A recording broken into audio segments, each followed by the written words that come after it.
So, good morning, or good afternoon, good evening, wherever you are.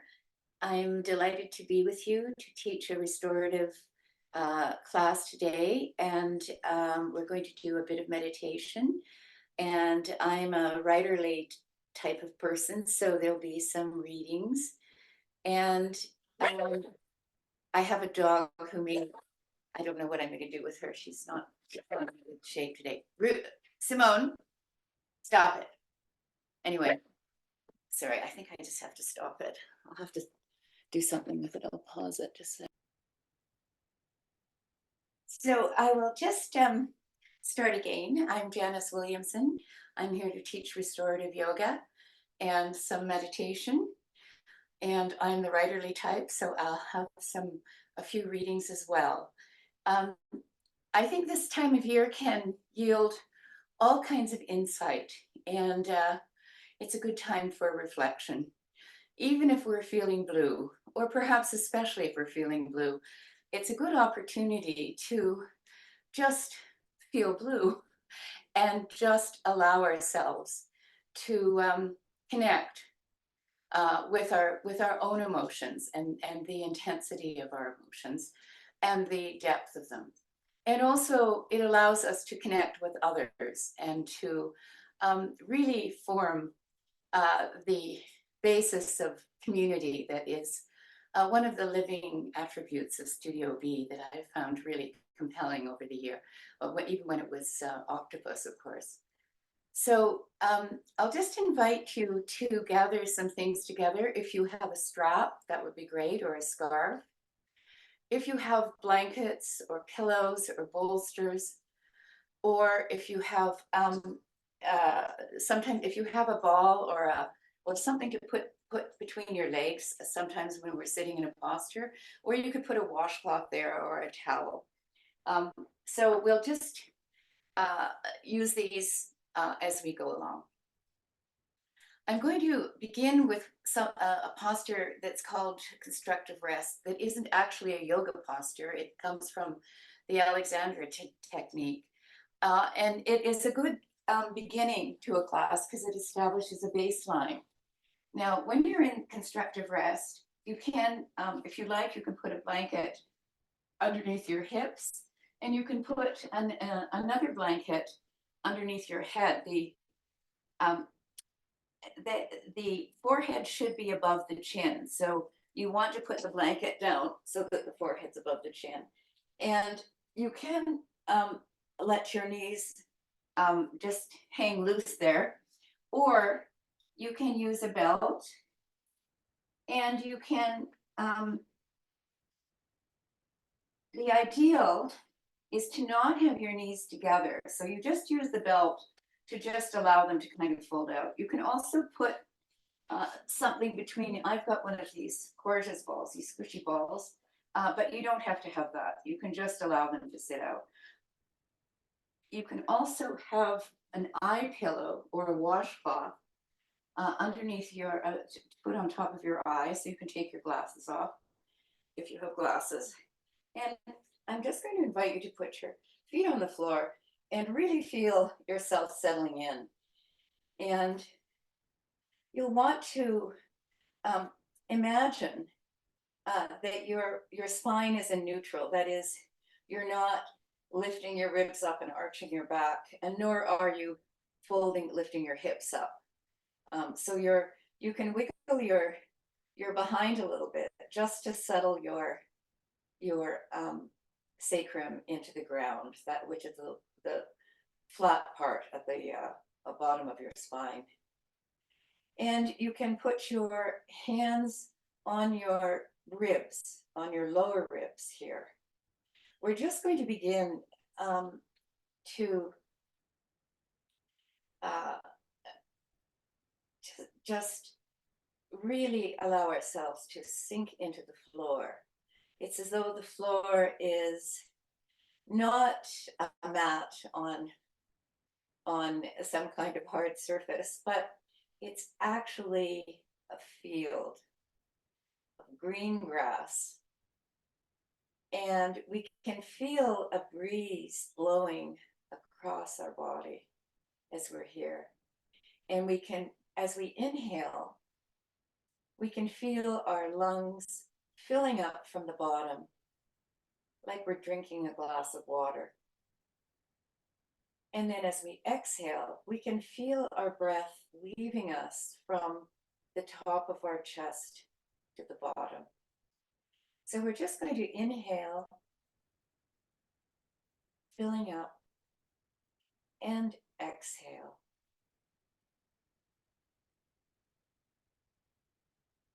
I'm going to do a little bit of counting. Inhale, 2, 3, 4. Exhale, 2, 3, 4.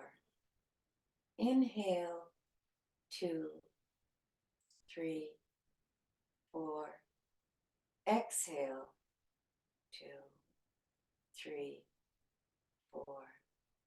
Inhale, 2, 3, 4. Exhale, 2. And I'm going to invite us to have a little bit of a longer exhalation. So it's inhale, 2, 3, 4. Exhale, 2, 3, 4, 5, 6. Inhale, 2, 3, 4. Exhale, 2, 3, 4, 5, 6. Inhale, exhale.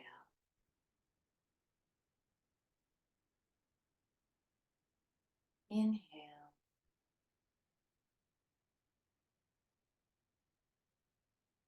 exhale.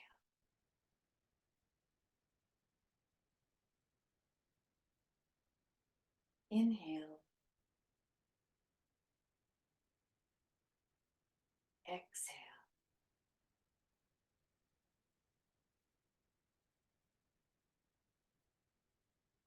Inhale, exhale.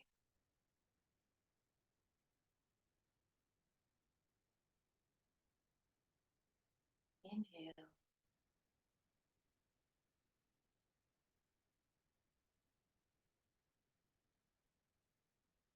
exhale.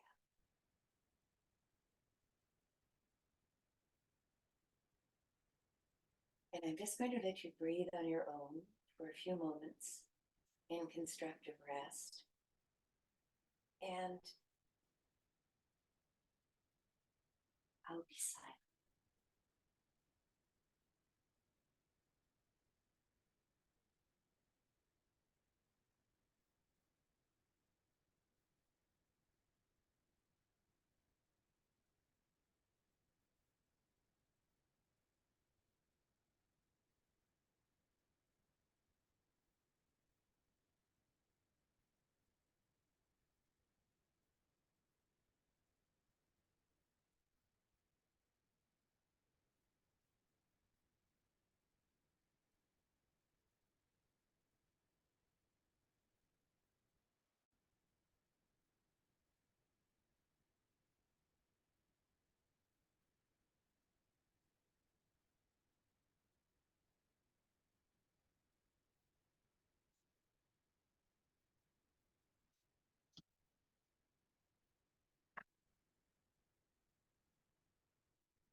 How heavy my mind is, filled with the past.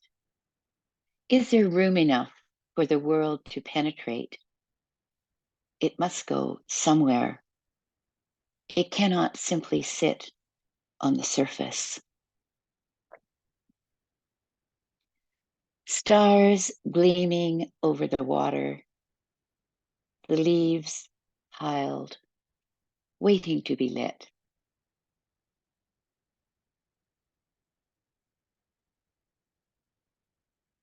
Insight, my sister said.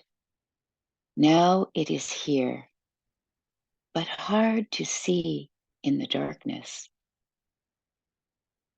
You must find your footing before you put your weight on it.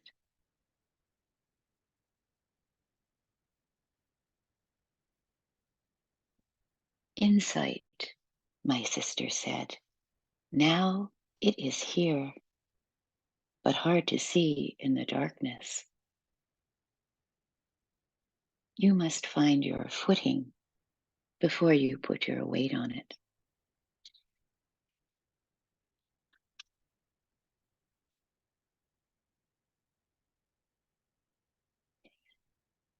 And if you want to just feel your toes again and your fingers a little bit, and you can shrug your shoulders, move your hips a little, wiggle your spine, and feel yourself coming fully into your body. Constructive rest isn't actually completely restful because we do have our knees raised and we are not in full shavasana, but it is a very good way to establish a kind of baseline for our class. Now, I think I'll just invite you to, you can just, if you have a chair nearby or something like that, or a couch or something, you can, or you can, if you have a wall, or if you are really limber and happy, you can just lay on your back here. Once again, you can have a cushion, a little bit of a blanket underneath your head. So your chin is, your forehead is above your chin. And you can wiggle yourself into the wall. Now, as you can see, I don't really have a wall here, but I'm just going to put my feet up here. And if you like, you can use some kind of a scarf or or a or a strap, and you could theoretically wrap this around your body if it were long enough, or you can just hold it loosely, or you can just let it in a certain way. Just leaving it there is quite helpful. So you can do that, or if you have a couch, you can just come over to the couch or the chair and put your feet up and rest your calves on it. This is probably more restful than having your legs fully out, but you can find a spot that's comfortable. And once again, you want your forehead to be above your chin. If you like, sometimes people get a bit antsy in their hands in constructive rest, so you could put some kind of weight on it. I have just an eye pillow here, and I can put it underneath. This is a weight actually. So you could put a weight on your hands. I taught a class the other day to a friend, and she found this really irritating. So you certainly don't want to have, there's no one size fits all in this. But the object here is once again just to settle your spine and feel a sense of release. We're just allowing ourselves to let go. It's as though we're just floating on a little stream that's taking us on a beautiful sunlit day into the afternoon. And once again, we're going to breathe here, inhaling and exhaling. In and out. Finding your own rhythm for your breath, slowing it down to meet this tender call of the stream.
So breathing in, I observe letting go. Breathing out, I observe letting go. Breathing in, I invite joy.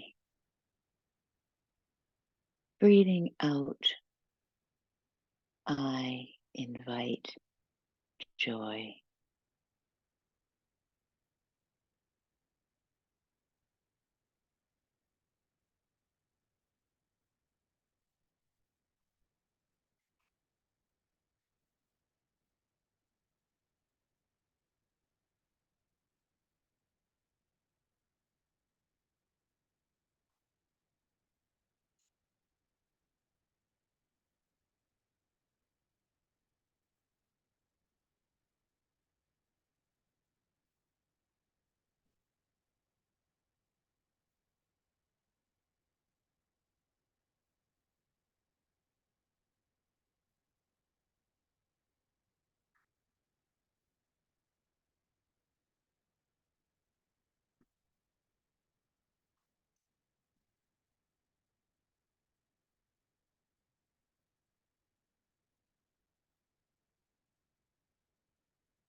All right, I'm going to invite you to, um, depending on where you are, you can just wiggle your toes and your fingers.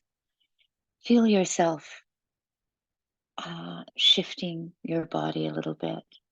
If you have your legs on the sofa, you can draw them towards you. You can put your hands behind your your thighs and draw them towards you, and roll onto your side. And you can just rest there for a moment. You don't have to get up right away. But when you are ready, you can put your hands on the ground and push yourself up.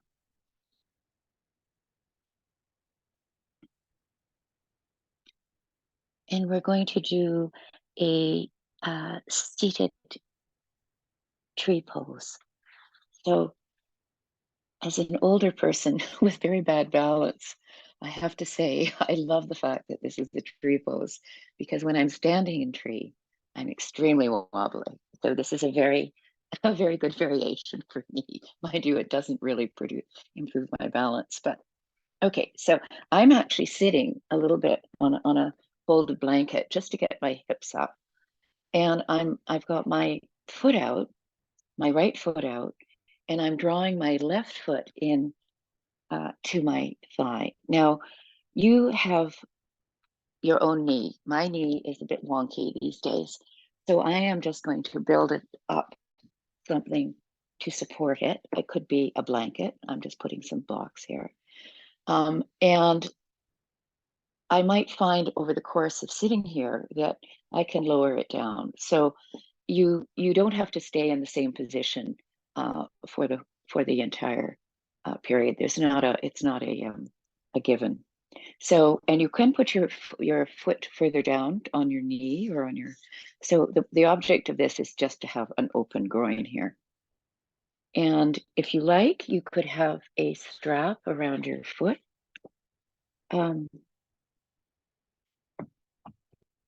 Here, and you could hold on to it like that, and you could slowly move down. So the seated tree pose, you can also have um, a blanket here, or I've got some cushions that I can just pull in here, that you can actually just sort of fold over here, give you some support. And you want your head to relax, so you might need another cushion so that your head is resting on something. But I just like folding over here in this seated tree pose. It gives me a sense of a forward bend without any of the pressure of doing the forward bend. So now gravity will afford us an opportunity to ease ourselves into this pose. So you might find that you can remove a cushion while you're here, or you can just stay here.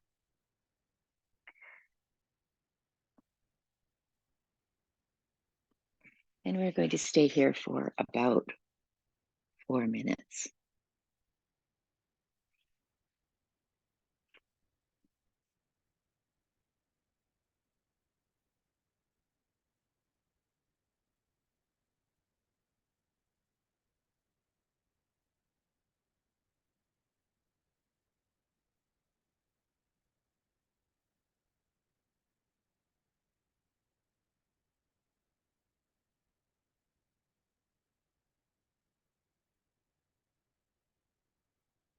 And once again, we are locating ourselves in this present moment, in this posture, and also in our breath. Our breath does many things. It keeps us alive. It allows us to release as we exhale.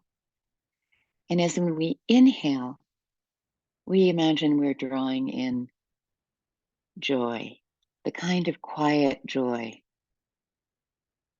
that just sneaks up on us. And we're exhaling all of the uptightness, that creeps into our being. So we're inhaling a gentle joy, and we're exhaling that irritating conversation.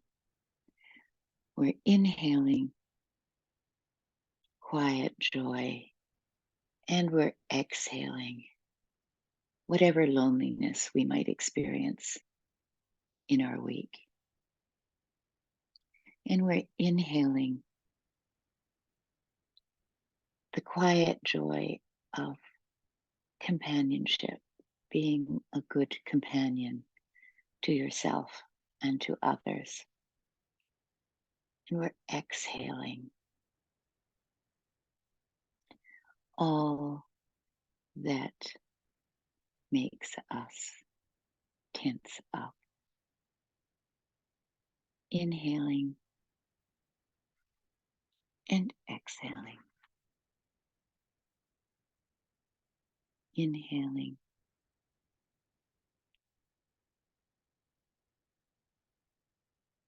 exhaling.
All right.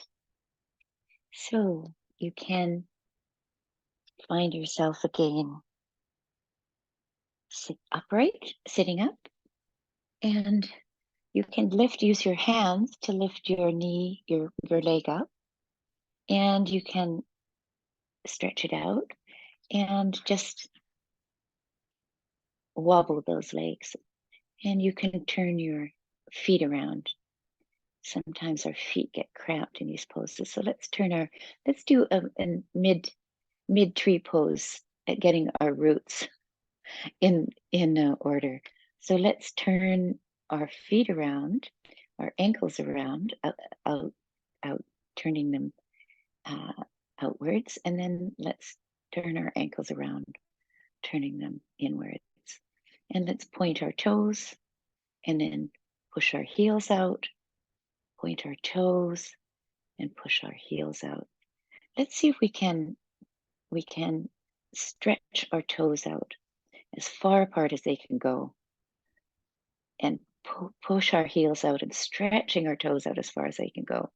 And then let's point our feet and then draw them back. And once again, we can stretch our toes out. We could even use our toe to stretch our other toe out. This is always quite fun, playing toesies with our own feet.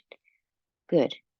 And let's use our hands. Let's press our hands out, the palms of our hands out, and the base of our palm. Let's press it out straight in front of us. And let's stretch our hands out to the side here. Stretching them out, pushing, pushing, pushing. It might be a bit of a strain, so you don't want any pain, but a little bit of strain is fine. And then press your fingers down and push your hands straight out. Good. And then up, pressing the palms out, and then pressing the backs of your hands out. And once again, palms out and backs of your hands. Palms and backs. Good. And let's bring your hands up above your head and then down. And then let's wrap our arms around our shoulders and just hold, embrace ourselves. Feel that love that we have for ourselves and for others. And let's open up our hands and once again embrace our shoulders. Feel the warmth of our hands on our shoulders. It's very nourishing. And then open them up. And then let's just shake our hands out in our arms. Good. And let's flick our fingers. We can just grasp our thumbs with our fingers and flick our fingers out. We'll do this about 12 times. 4, 5, 6, 7, 8, 9, 10, 11, 12. Good. And then shake them out again. Excellent. Good. And we can roll our shoulders around here and roll our shoulders the other way. And I can feel lots of good cracking. And then back again.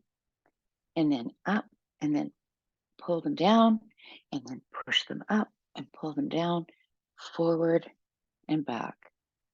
Forward and back. We can use our hands here. And back. Forward and back. Forward and back. Good. And now I'm just going to work with our head. Now, if you have problems with your neck, you might not want to do this, but I'm going to just drop my right ear to my right shoulder and then lift it up, and my left ear to my left shoulder and then lift it up, right, up, left, right, left. And now I'm going to turn and look over my right shoulder, and I'm going to turn the other way over my left and back and forth. Good. Now, if you're feeling terrible pain, you must stop, but I find this quite liberating. And now I'm going to just take the side of my neck and keeping my shoulder down, I'm going to imagine I have an eye in the side of my neck that's looking up. And then I'm also going to turn my head a little bit and look up so that there's a little bit of stretching the neck on the diagonal. This I find really quite liberating. And then I'm going to up. And once again, I'm going to have a little eye looking up from the side of my neck. And then I'm going to turn my head slightly so it's on the diagonal looking up. And I'm going to do that the other way and look up. And then once again on the diagonal and then look up. Good. And I'm going to look down and up, down and up, down and up. And I'm going to roll my shoulders again. These are called joint training exercises. So this is restorative for your joints. And now I'm going to use the other leg, which would be, in this case, it'd be my right leg. And my right leg is in perfect condition, so I don't really need a support for it. But if you do need a support, you can put a blanket under it or cushion or whatever.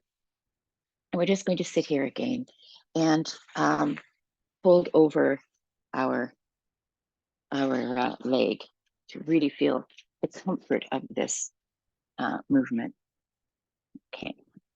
Now, whatever configuration you can manage is a good thing. We're all very idiosyncratic. The point of this is to find ourselves in a very comfortable position. So we could, if you have a bolster, you can also use a bolster to fold it over here. There we go.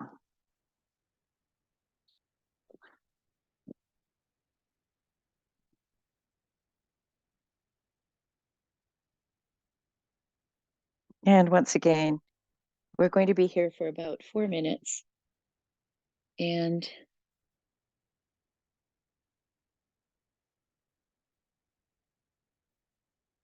we're going to be breathing here, really feeling our beautiful breath, filling up our back body. We're going to imagine that our back body is like a beautiful kite in the wind, and it fills with air as we inhale, and it rises up.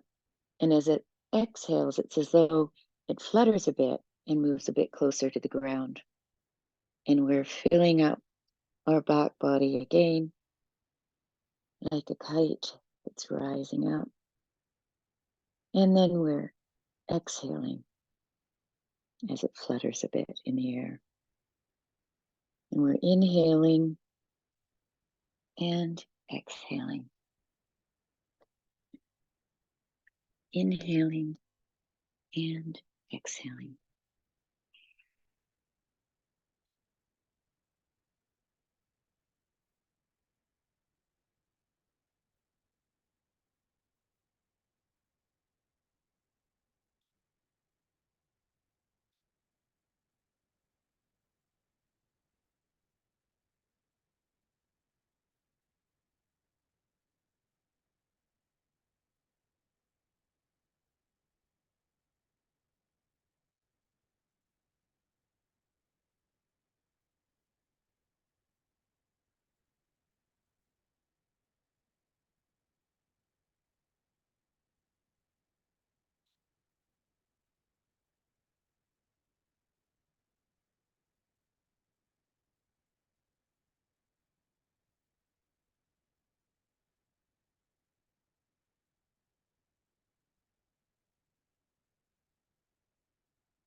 And I really enjoyed in my teacher training the Tonglen teaching, which is a guide to compassionate loving.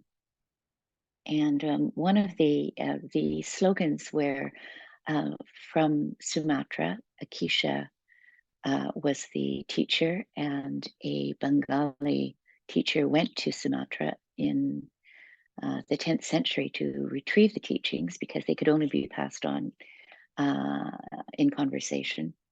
And he came back, and then eventually they went to Tibet. So one of the slogans, they're called slogans, but really you could call them pointers for life. One of the slogans is abandon any hope of fruition. And this is from Pema Children. She says, you could say, give up all hope or give up. And I think that that's something to think about. What happens when we give up all hope is we have to be satisfied with where we are and what we're doing right in this moment. Okay, our time is up, so you can release, you can lift up your leg and stretch it out. And um,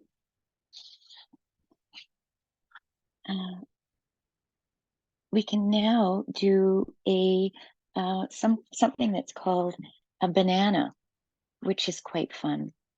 Um, it's not a it's not a complicated pose. It's just looking like a banana, and it affords our body, our spine, a side twist. So you're just once again reclining on your back,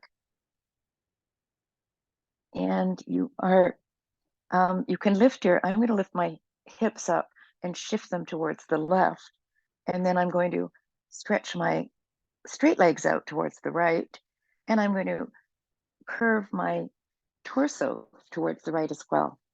So I have, and I'm just going to put my hands on my ribs again, just so that I can follow my breath. So the this posture, now you have to get comfortable because you're going to be here for a few moments. And it's a very nice, restful pose if you're in the right position. So you might have to wiggle and squiggle. So this is a yin pose, but I think it's quite a nice restorative pose as well. All right. So I'm just here feeling my breath in my body, my beautiful body, the one that is so hard to love. Certainly we, over the course, especially women perhaps, but men too, we have a way of really feeling inhibited about loving our body. But it's important to feel our comfort in it and feel gratitude for it. It's really a remarkable living enterprise. So I'm inhaling, feeling my ribs expand, feeling my chest fill up, and then I'm exhaling.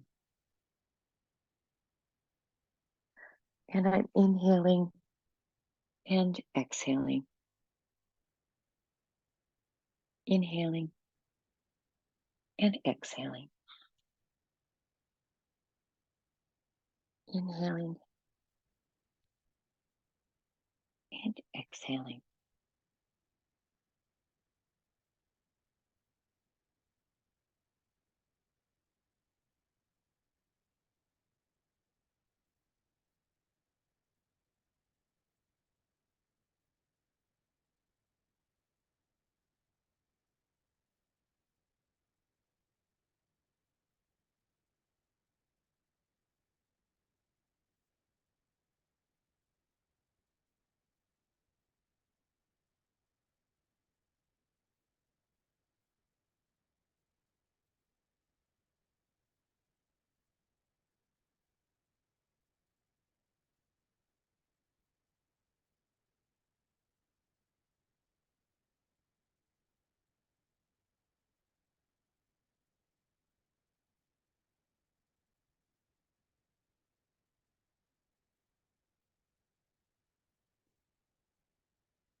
So back to Pima Children and the slogan or pointer, Tonglen's pointer, which is abandon any hope of fruition, or as she says, give up all hope. So one of the most powerful teachings of the Buddhist tradition, writes Pima Children, is that as long as you are wishing for things to change, they never will. As long as you're wanting yourself to get better, you won't. As long as you have an orientation towards the future, you can never just relax and restore yourself into what you already have or already are. One of the deepest habitual patterns that we have is to feel that now is not good enough. We think back to the past, which maybe was better than now, or perhaps it was worse. We also think ahead quite a bit to the future, which we may fear, always holding out hope that it might be a little better than now. Even if now is going really well, we have good health, we've met the person of our dreams, we just had a child, we got a job we wanted. Nevertheless, there's a deep tendency always to think about how it's going to be later. We don't quite give ourselves full credit for who we are in the present. So restorative yoga allows us to feel ourselves in this open-hearted present. And we're open-hearted to others and to ourselves, to feeling where we are in this present moment is perfect.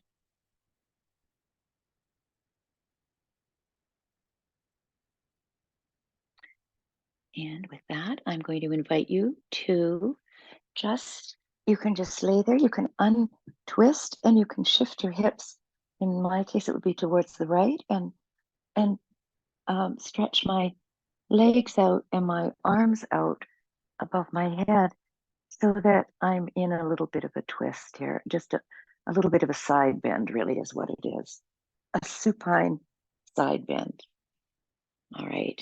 And we'll stay there just for a couple of moments.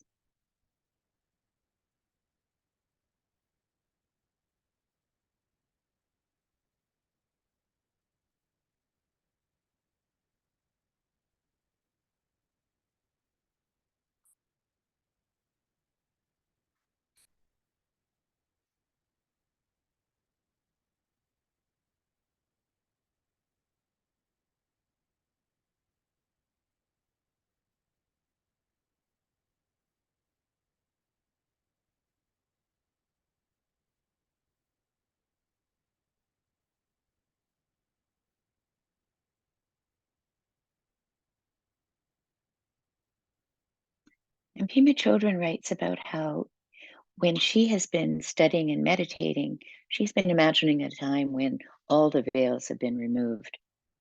It's that same feeling of wanting to jump over yourself, more alert than the present situation. Sometimes this occurs at a very mundane level.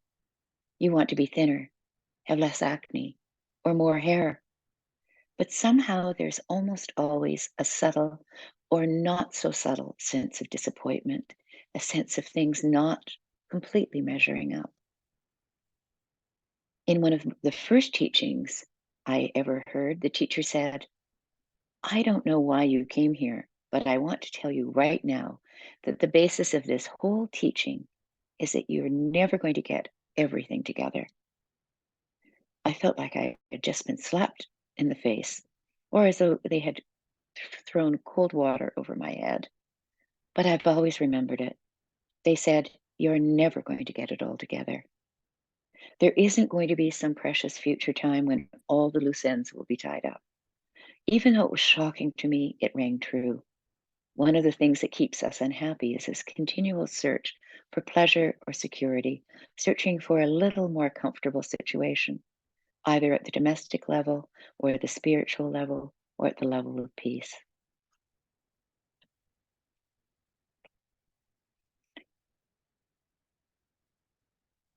There's a life affirming teaching in Buddhism, which is that Buddha, which means awake, is not someone you worship. Buddha is not someone you aspire to. Buddha is not somebody that was born more than 2,000 years ago and was smarter than you. Buddha is our inherent nature, our Buddha nature. What that means is that if you're going to grow up fully, the way it happens is that you begin to connect with the intelligence that you already have. It's not like some intelligence that's going to be transplanted into you. If you're going to be fully mature, you will no longer be imprisoned in the childhood feeling that you always need to protect yourself or shield yourself because things are too harsh. If you're going to be a grown up, which I would define as being completely at home in your world, no matter how difficult the situation, it's because you will allow something that's already in you to be nurtured. You allow it to grow, you allow it to come out instead of all the time shielding it. So, on that happy note, I'll invite you just to stretch. And we're going to go into reclining Baddha Konasana. And this is a lovely pose. It's one of my favorites, or cobbler pose, or it has different terms and different traditions. But in cobbler pose, I'm just going to have you um, lay back, and you can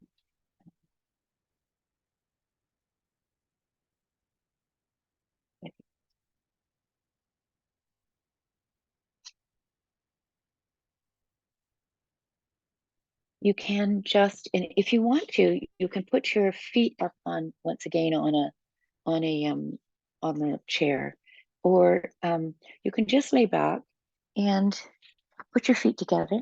You need to have some support in your back. You can use blocks if you like, and put one block like this, or like this, and one block on the second level. So you have some support here. And over top of that, you could put a blanket, or you could use a bolster. You need something on the diagonal. You can also build it up higher if you like. So you can put it on the this one um, on the top, and this one on the middle, so that you have it a bit higher. And then you put a blanket or a bolster there. You could put some cushions underneath. So the object of this is just to have a little bit of an incline. And then you put your spine right against the bottom of that support and lean back. And you can, of course, use a cushion or, oops, or a blanket. It's not holding up here very well. Okay, here we go. You can use a cushion or a blanket behind your head. I've got a small cushion here just to keep my chin down a little, my forehead up.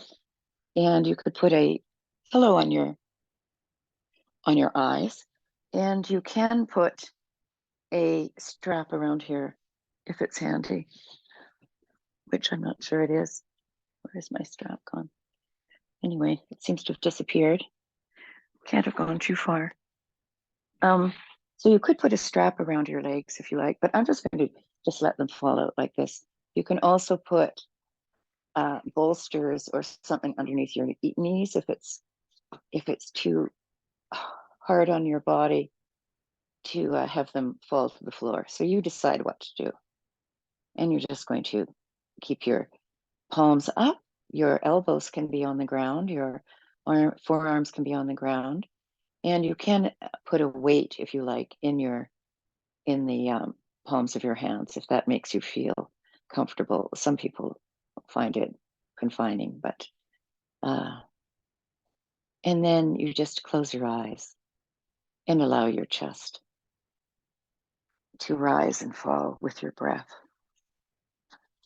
And we'll just be here for about 4 minutes.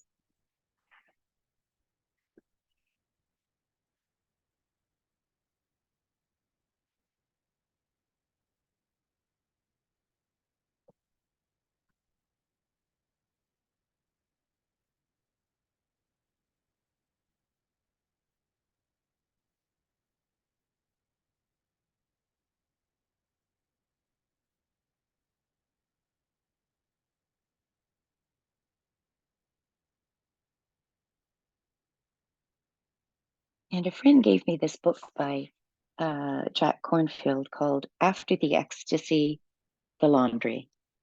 I love that title. But certainly, after the ecstasy, the laundry always arrives. And he has a passage that quotes a poem by Mary Oliver that I like very much. He talks about how he went with his daughter somewhere, and there were fireflies, and there were mosquitoes too. So she was under a mosquito net, and he caught some fireflies and put them under the mosquito net so that they were lighting up inside the mosquito net. I thought that was such a beautiful and loving image. And then he said they flew around inside her net until we let them out, and she was totally captivated by their luminous trails in the night. How improbable and fantastic. How unlikely to have beautiful insects with soft, blinking lights. Yet this is no more unlikely than our loving hearts. Our hearts shine in the same way as the fireflies, with the same light as the sun and the moon. Within us is a secret longing to remember this light, to step out of time, to feel our true place in this dancing world. It's where we began and where we return. Whether we wait until the last or see it this very day, the call to mystery presents itself again and again to our eyes and our hearts, as Mary Oliver has written. And this is Mary Oliver. When death comes, like the hungry bear in autumn, when death comes and takes all the bright coins from his purse to buy me and snaps the purse shut, I want to step through the door full of curiosity, wondering, what is it going to be like, that cottage of darkness? And therefore, I look upon everything as a brotherhood and a sisterhood. And I think of each life as a flower, as common as a field daisy, and as singular. And each body a lion of courage and something precious to the earth. When it's over, I want to say, all my life, I was a bride married to amazement. I was the bridegroom taking the world into my arms.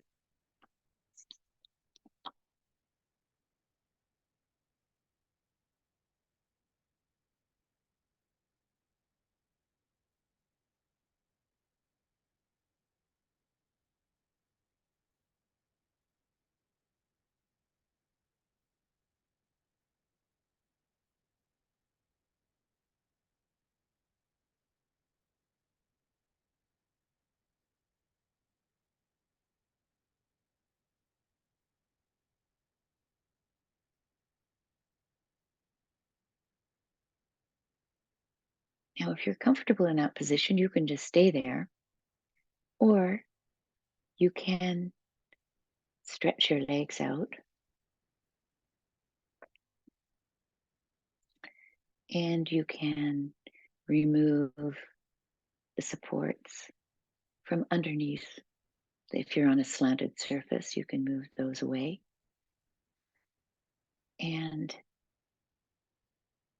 you can just move into Shavasana.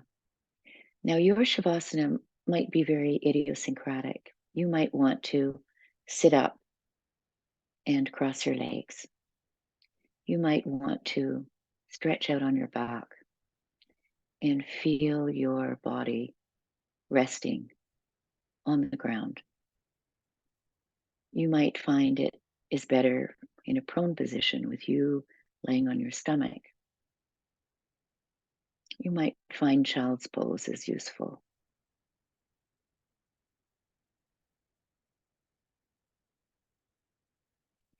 And in this Shavasana, I've spoken a lot in this class, so I am going to be absolutely silent.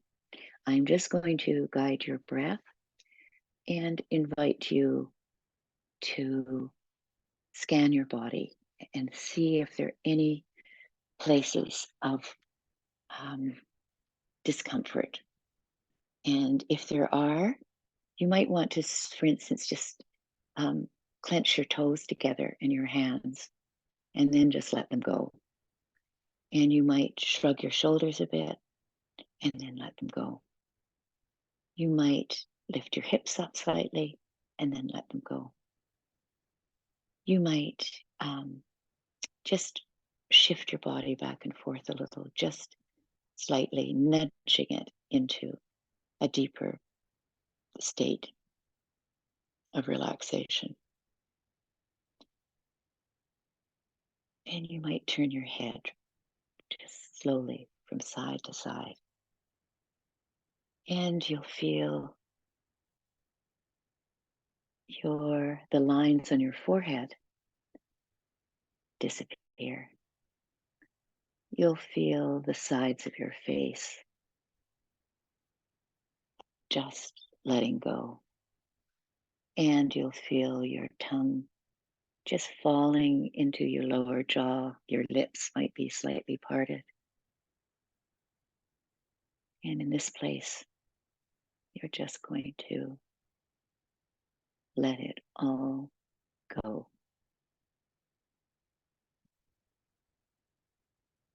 Inhaling and exhaling. Inhaling and exhaling,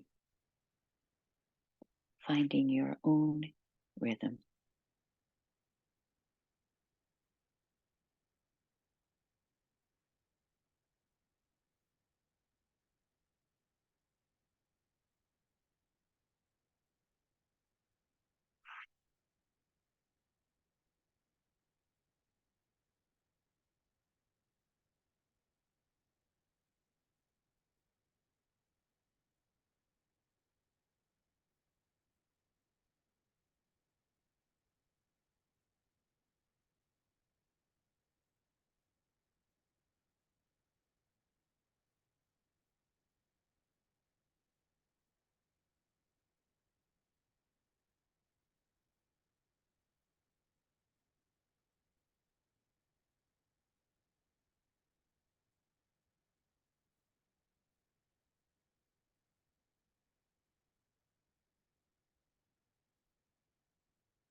And on the next inhalation, I invite you to invite joy into your body. And exhale whatever ails you. Inhale an invitation to joy. Exhale. And in our everyday, we can find moments at every turn where we can pause for a moment and inhale joy. if not joy, some tender feeling. And you can wiggle your fingers and toes. Give yourself a little hug. You can draw your knees into your chest and give a bit of rock and roll energy to your back and your belly. And you can turn to your side, just fall over to one side or the other, and push yourself up into a seated position. And I thought I would just honor the writers I was reading and invite you to perhaps. So this, I was doing breathing exercises from Thich Nhat Hanh's Breathe, You Are Alive. And then this book that a friend just gave me, Jack Cornfield's After the Ecstasy, The Laundry, is where the Mary Oliver poem is. And this is quite a wonderful book. And then this is Pima Children, Start Where You Are, A Guide to Compassionate Living. And Louise Gluck is the late American poet, and she wrote a collection of poems called Winter Recipes from the Collective. Anyway, you might want to read some more of that. I want to thank you for being with me today. I'm in the middle of a real blast of sun, so I'm kind of weaving in and out of it. I might as well just sit in the light. And I am so glad to be able to do this class. I have to say, as a teacher, I lift myself up when I teach. I love the experience of sharing the postures and the restoration and the readings that really tend to my well-being. So the teacher in me honors and thanks the teacher in you, and the student in me honors and is filled with gratitude for the student in you. I'll see you around the bend.